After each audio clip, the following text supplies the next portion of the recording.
አሪፍ ነው ግን አይ ትንሽ ከብደ እሺ ጋር ታግዘኝ እስኪ አንዴ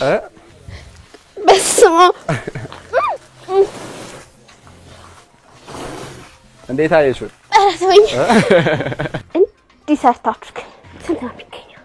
የኛ ፕራይስ በሜትር እሺ ባንድ ሜትር ስንት ነው የምታስከፍለው በሜትር 5000 ብር እስከ 6000 ብር እንደ ቦታው ሁኔታ አሁን ስንት ሜትር ነው የቆፈርክ ኦልሞስት ይሄ 24 ሜትር ነው 24 ሜትር ሲባዛ 120 ብር ማለት ነው ሂሳብ ላይ ባንድ ስራ እኔ ባይዜ ይሄን ነገር ከመጀመሪያ በፊት ሌላ ስራ ነበር መሰረው ከዚህ በፊት ብዙ ስራዎችን ሰርቻለሁ ወደ ኦልሞስት 13 ስራ ምናምን የሆነ ቀን አንድ ቀን ከጓደኛዬ ቆመን ቆጥረን ነበር እንደዛ እኔ አሁን በቃ ከሀገር መውጣት ምናምን የሚባለው አይነት ቫይብ ላይ ያለው ነው ይሄን ስራ የጀመርኩት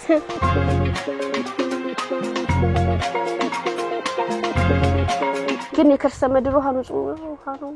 አዎ ኖርማሊ አሁን ውሃ በመሰረቱ ሲመነጭና ሲወጣ ውሃ በመሰረቱ ንጹህ ነው ምንና መታወጪበትና ምትይጅበት መንገድ ነው በዚህ ስራ ላይ መሰማራት ለሚፈልጉ ሁለት ወጣቶች በ7696 ላይ እኔ መሳተፍ ፈልጋለሁ ብላችሁ ኤችኤስን ያስቀደማችሁ ላኩልን ሁለት ወጣት መርጠን ጊቫዌ እንሰጣለን ማለት ነው